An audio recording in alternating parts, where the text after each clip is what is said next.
What would change in your life if you truly believed, deep in your soul, that God is with you, not just as a nice idea, not just when things go right, but always? What would you dare to face? What fear would lose its grip? What dreams would you finally stop hiding from? Most people live like they're walking alone, like they have to carry everything, fix everything, survive everything. And that belief, whether they know it or not, is draining their strength, or it's silencing their potential. But here's the truth. You are not alone. You never were. And the moment you start living like God is beside you, everything begins to shift. The weight you've been dragging suddenly feels lighter, not because life becomes easier, but because your mindset becomes stronger. When you believe that the Creator of all things is with you, fear starts to shrink. Worry starts to lose power. You begin to see setbacks as part of the plan, not the end of it. You stop seeing yourself as someone who might make it and start seeing yourself as someone who is already equipped to overcome. You no longer beg for strength. You walk in it because you know the source of it lives within you. This belief is not about arrogance. It's not about thinking you're better than anyone else. It's about remembering who you belong to, who walks with you, who defends you, even in silence. Because when you know God is with you, you stop questioning your worth. You stop living in survival mode. You begin to rise with confidence even when the world gives you no reason to. You begin to move with courage even when fear surrounds you. And you start to expect miracles, not because you deserve them, but because you believe in the one who can make them happen. Everything in your life changes when your inner voice shifts from "what if I fail" to "what if I'm guided." From "I can't do this" to "God is helping me through this." That shift isn't just emotional, it's transformational, because your thoughts shape your actions and your actions shape your reality. And when those thoughts are rooted in divine presence, you become unshakable. You might bend, but you won't break. You might stumble, but you won't stay down. Because even in the darkness, even in the silence, even in the confusion, you are not walking alone. So stay. Keep listening. Because what's coming next isn't just motivation. It's a reminder of your power. A call to live from truth, not fear. A call to rise, not just because you want to, but because God is with you and you cannot lose. If God is with you, why do you still feel so alone? Why do you still lie awake at night consumed by fears, doubts, and unanswered prayers? It's not because you're weak. It's not because your faith isn't enough. It's because you're human. And being human means walking through valleys where even the presence of God feels silent. But silence is not absence, delay is not denial, and pain is not punishment. Sometimes God removes every distraction so you can finally see what's always been true. His presence isn't proven by ease, but by endurance. You're still standing, not because everything went right, but because something greater held you together when everything else fell apart. The feeling of isolation is a lie built by the enemy to break your connection to truth. When you feel abandoned, you pull away from your purpose. You hesitate. You shrink. You begin to live from fear, not faith. But that moment of isolation is also a doorway. It's a sacred moment where transformation begins, not by adding more noise, but by tuning into the whisper of God that still speaks in the silence. That whisper says, "Keep going, I'm still here." You're not being punished, you're being prepared, you're being positioned. The struggle is not against you, it's working for something you cannot yet see. You were never promised a life without trials. You were promised strength to overcome them. And the same God who created oceans and mountains is the same one who walks beside you when your world feels like it's collapsing. That presence doesn't always feel loud. Sometimes it shows up in your ability to get back up when you thought you were finished. Sometimes it's in the peace that arrives for no logical reason.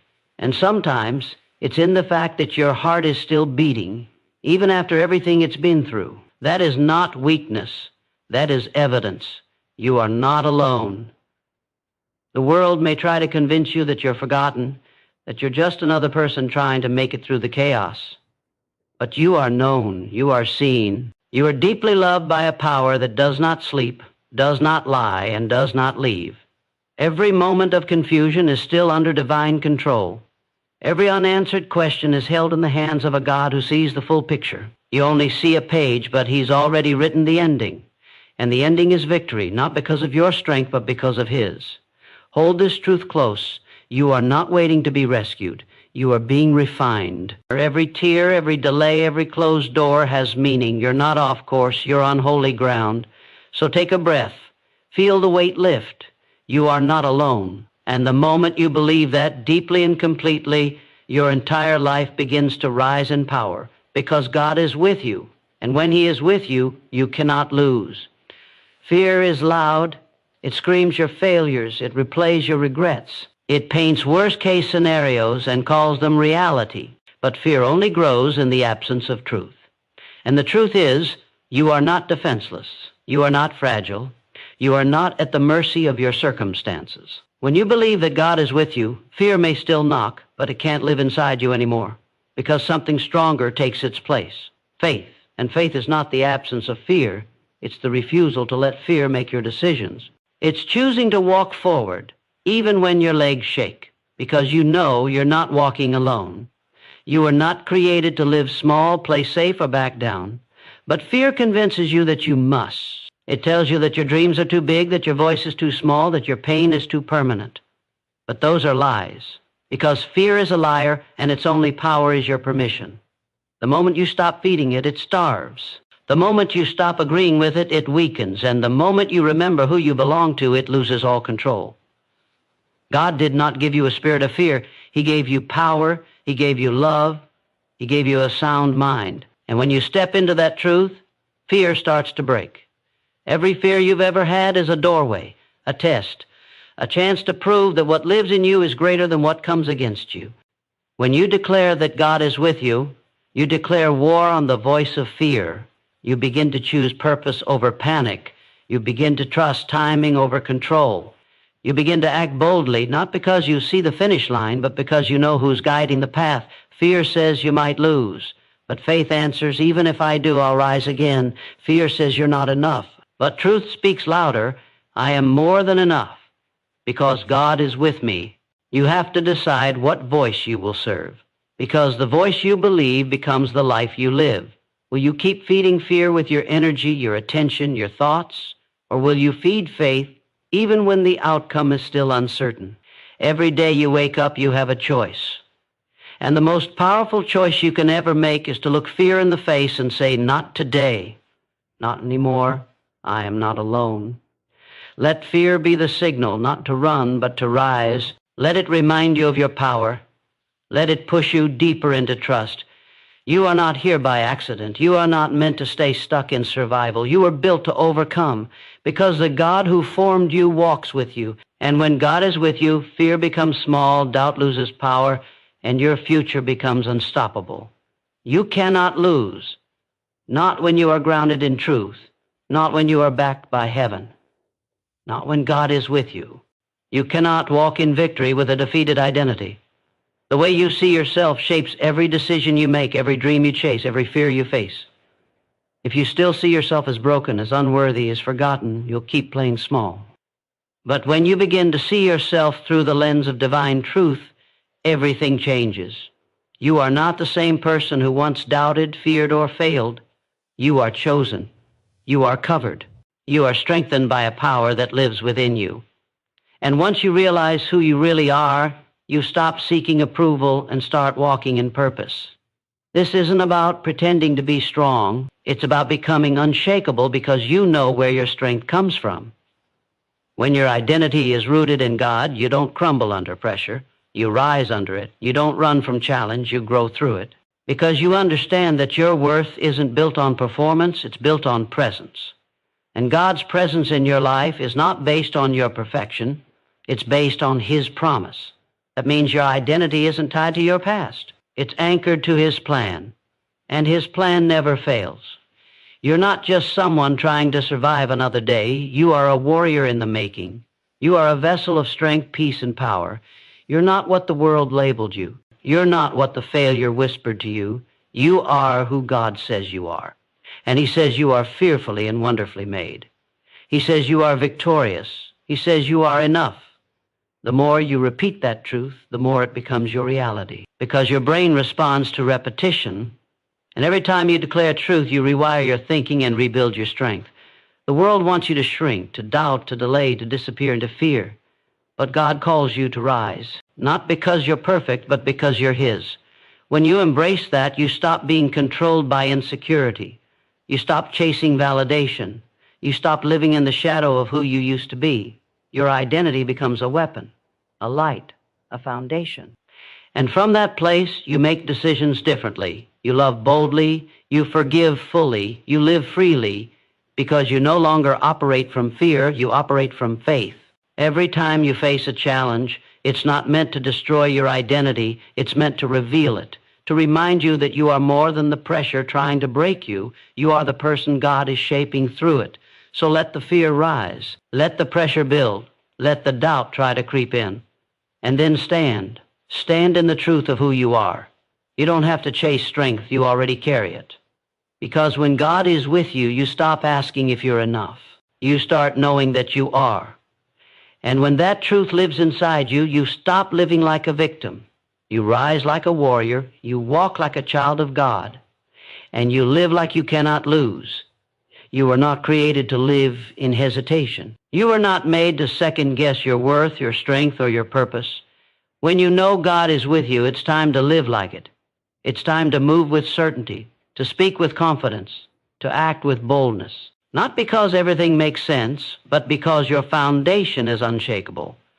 When God is your source, your security isn't found in circumstances. It's found in alignment. Every step you take in faith creates momentum. Every decision rooted in trust unlocks strength. Every moment lived with conviction builds a life that fear can no longer control. You've spent enough time waiting, enough time doubting your own voice, your own power, your own vision. The time to rise is now. The world will never give you permission to live boldly, but heaven already has. You don't need to feel ready. You don't need perfect clarity. You need one thing: belief. A deep, unwavering belief that no matter what comes your way, you are not alone in facing it. That no matter how heavy the burden feels, it is not yours to carry alone. And that no matter how impossible it seems, it is not your strength that will complete it. It is God's. You are not called to live passively. You are called to lead, to shine, to create, to break chains, not just for yourself, but for others watching you. Your courage becomes someone else's reminder that they can rise too. Your consistency becomes the evidence that faith works. And your bold steps become a declaration that the power of God is not a theory. It's real, it's alive, and it moves through you. So act, speak, build, begin. The resistance you feel is not a sign to stop. It's a sign you're stepping into something sacred. Start living like you're already victorious, because you are. The enemy wants you to wait for proof before you believe. But faith doesn't wait for proof. Faith is the proof. Every time you choose peace over panic, every time you speak truth over fear, every time you love when it's easier to run, you are winning. You are showing heaven that you trust the process. You are showing yourself that you are stronger than the storm. You are proving that God's presence is not just a comfort, it's your fuel. This is not about hype. This is about reality, a higher reality that refuses to let darkness win. You have everything you need inside you right now, because the one who made you walks with you. That's not just a comfort, it's a command. Live like it, speak like it, move like it. You cannot lose. That doesn't mean life won't test you. It means the test cannot destroy you, because even when you are shaken, you will not be broken. Even when you feel empty, you are still held. God is with you. So stand taller, breathe deeper, and live louder. Your victory is not someday. Your victory is now. You are done waiting for the perfect moment. You are done seeking permission to be powerful. You are done carrying the weight of doubt as if it belongs to you. The time has come to embody everything you already are. You've been equipped. You've been strengthened. You've been prepared through every struggle, every silence, every setback. Now is not the moment to shrink. Now is the moment to rise. Because when God is with you, you don't need to see the full path to take the next step. You just need to move forward, knowing that divine power walks beside you, within you, through you. This life will challenge your faith. It will pull at your patience, test your endurance, and confront your beliefs. But these aren't signs to quit. They're signs you're being refined. Nothing valuable is formed without pressure. And pressure will not break you when you're built on truth. The truth is, your strength is not something you have to earn. It's already yours. You've survived storms you thought would bury you. You've endured moments where the only explanation for your survival is that God held you together. That same strength still lives in you, and now it's your responsibility to walk in it. You can't afford to waste another day living beneath your calling. There's too much inside you waiting to be released. Too many people waiting on your courage. Too many promises tied to your faith. You weren't made to blend in. You were made to stand out, to disrupt the fear, to carry light into dark places, to speak life where silence once ruled. But you can only do that when you start believing, truly believing, that losing is not an option, not because of who you are, but because of who walks with you. When you believe that truth, your mind starts to shift. Your thoughts become weapons of faith. Your words begin to carry weight. Your energy changes, and so does the atmosphere around you. You stop begging for strength and start commanding your space. You stop questioning your worth and start declaring your purpose. Every step becomes intentional. Every breath becomes grounded. Every moment becomes sacred. That's what happens when you know you cannot lose. It's time to shut the door on fear, to cut ties with doubt, to stop rehearsing failure and start living in expectation. Speak it, walk in it, move like everything you need is already within you, because it is. The outcome is already under divine control. Your job is to believe, to obey, to act. You don't need a guarantee, you need faith, the kind of faith that burns through fear, that stands tall in uncertainty, that keeps going when nothing makes sense. Because God is not watching from afar. He is moving with you, through you, for you. So stop delaying. Start declaring. You are not alone. You are not powerless. You are not lost. You are chosen, equipped, and backed by heaven. God is with you. You cannot lose.